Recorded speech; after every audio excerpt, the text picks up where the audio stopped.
জলটা খা ভালো করে।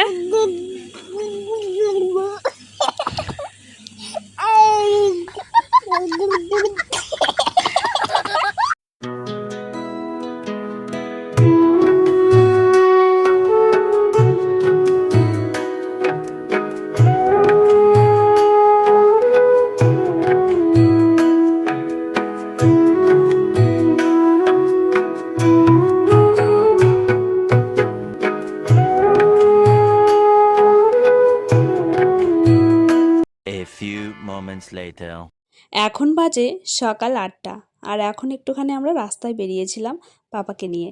তো পাপা তার সাথে ওর একটা দিদি এসছে, তো ওই দিদিটাকে নিয়ে একটুখানি ঘুরতে বেরিয়েছিলাম। তো তাছাড়া কিছু একটু কাজও ছিল, তো কাজটা সেরে এখন আমরা যাচ্ছি বাড়ির দিকে। তো ভাবলাম এখন থেকে ব্লগটা শুরু করে দেই।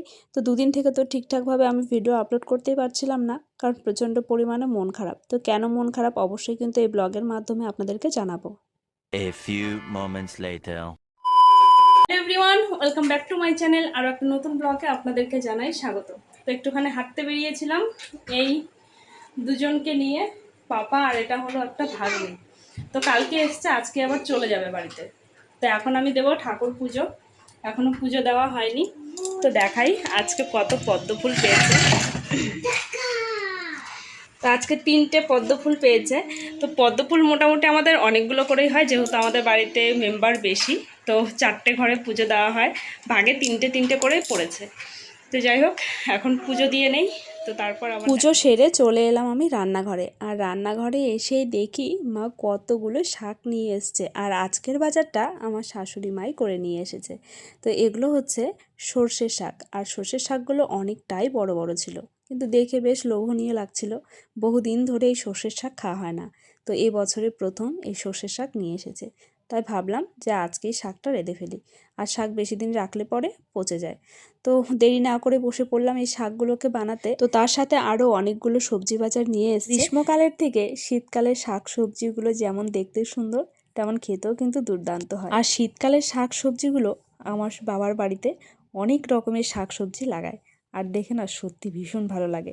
তো আমি যদি যেতে পারি অবশ্যই দেখাবো, তবে বহুদিন ধরে যাওয়া হয় না। এবারে ভাবছি শীতকালের দিকে একটুখানি যাব। বিয়ের আগে মনে হতো যে দূরে হয়েছে তো কি হয়েছে, বছরে তো একবার হলেও যাব।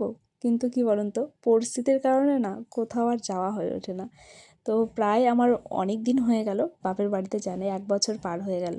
তো যাই হোক, এই বছরে এই সময়টা আমি গত বছর বাপের বাড়িতেই ছিলাম, আর দেখুন এই বছর আমি এখনও শ্বশুর বাড়িতেই রয়েছি। তো যাই হোক, আর কিছুটা আমি এদিকে আলু ফুলকপি কেটে নিয়েছিলাম, তো এগুলো এখন রান্না করে নেব। আর তার সাথে আমি মশলাও কিন্তু করে নিয়েছি। তো যাই হোক, আজকে প্রচণ্ড পরিমাণে তাড়াহুড়ো ছিল, তো যার জন্য কিন্তু অফ ক্যামেরার মধ্যেই সব কিছু করে নিয়েছি। আর শীতের এই ফুলকপিটাও কিন্তু এবছরে প্রথমই খাওয়া হচ্ছে, জানি না কেমন হবে। তো ফুলকপি মাছ দিয়ে রান্না করলেও কিন্তু ভীষণ ভালো হয়, তবে আজকে আমরা নিরামিষ খাবো, যার জন্য আর মাছ নিয়ে আসিনি। তো এইখানকার একটুখানি আলাদা রকম রান্না বান্না, আর আমাদের ওখানে একটু আলাদা রকম করে রান্না করে। তবে এখানে সম্পূর্ণ নিরামিষ খায় ফুলকপিটা। আর আমাদের ওই বাপের বাড়িতে না ঠিক নিরামিষ খায় না, একটুখানি পেঁয়াজ দেবে।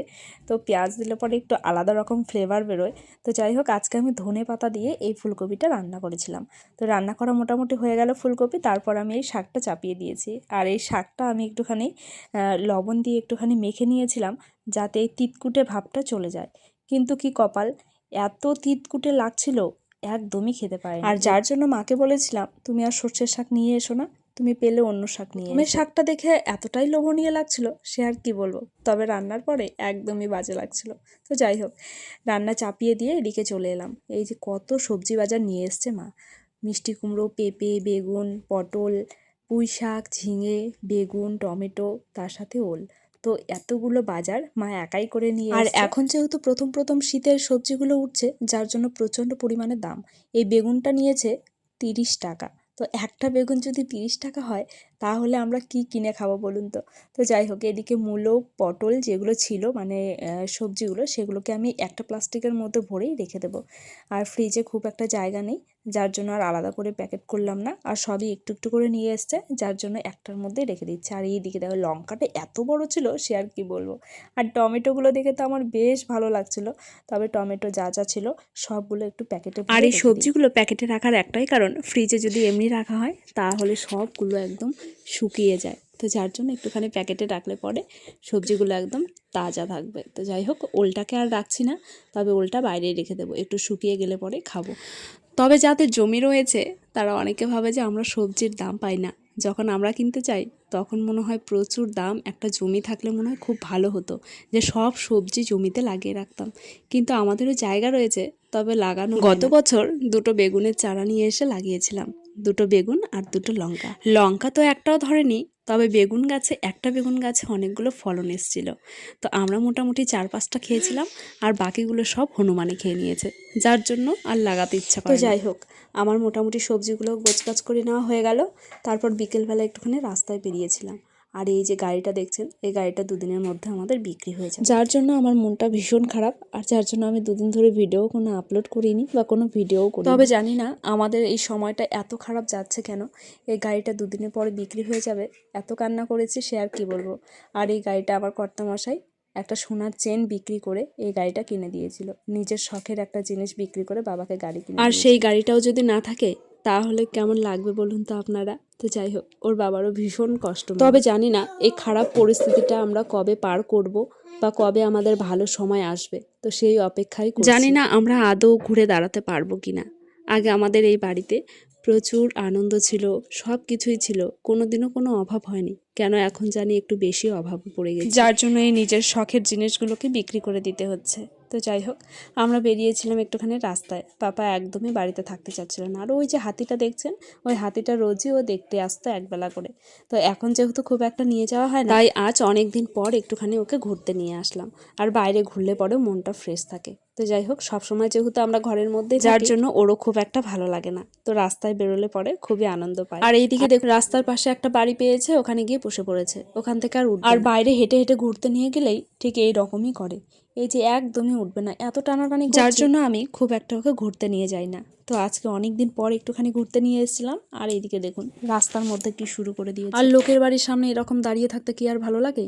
অনেক বোঝানোর পর তারপরে দিয়ে এখান থেকে উঠে, আর ওকে বোঝানোর সাথে সাথে ওকে কিন্তু আমি টেনে টেনেও নিয়ে গেছিলাম। ও একদমই বাড়ির দিকে যেতে চাচ্ছিল না, ও শুধু পালিয়ে যাচ্ছিল। আর যে এইদিকে লোহার জিনিসগুলো দেখছেন, সামনেই যেহেতু রাস, তাই হচ্ছে এটা হলো রাস, আর এর উপরেই মাকে বসিয়ে পুজো করা হবে এবং আড়নে বেরোনো হবে। তো যাই হোক, রাস আসলে তো আপনারা দেখতেই পাবেন। আর এইদিকে আমার পাপাকে দেখুন, একটা বাড়ি থেকে এসে আর একটা বাড়িতে বসে পড়েছে। আর এগুলো কার না ভালো লাগে বলুন তো, এক বাড়ি থেকে আর এক বাড়ির সামনে এরকম করে বসে থাকতে। তো আমি যেই বলেছি তুই এখানে থাক, আমি চলে গেলাম, অমনি রাস্তার দিকে আবার উল্টে দৌড়াচ্ছে। তো কি আর বলবো, বাড়ি এসে তো প্রচন্ড পরিমাণে জল তেষ্টা পেয়েছে, আর কি শুরু করে দিয়েছে দেখুন। জলটা খা ভালো করে।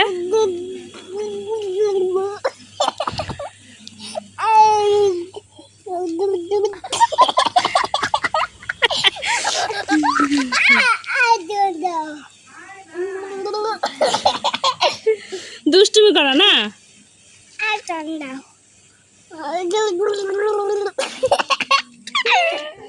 তারপর ওর ঘোরা তো কমপ্লিট হয়নি, তারপর বলছে গাড়ি করে আবার ঘুরতে যাবে। কি সমস্যা বলুন তো। তো তারপর কিছুক্ষণ একটুখানি ঘুরিয়ে তারপর এখন বাড়ি চলে যাব।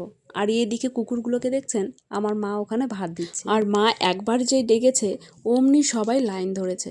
আর মা একটু কুকুরকে বেশি ভালোবাসে। আমাদের বাড়িতেও এরকম একটা কুকুর ছিল, তার নাম ছিল মতি। গত বছর ভাদ্র মাসে সে মারা গেছে। তো যার জন্য মা এদেরকে ভাত দেয়, যার জন্য ওরা সকলে ছুটে আসে। এই যে দেখুন কতগুলো জড়ো হয়ে গেছে, প্রায় 4-5টা কুকুর আমাদের পাড়াতেই থাকে। তো যাই হোক, এইদিকে মোটামুটি ভাত দেওয়া হয়ে গেল, আর এদিকে পাপা ঘুরতে যাবে। আমার সঙ্গে ঘুরে পোষায়নি, এর যে দিদিটা রয়েছে ও দিদির সাথে ঘুরতে যাবে। তো চলুন, ব্লগটা এখানেই শেষ করছি।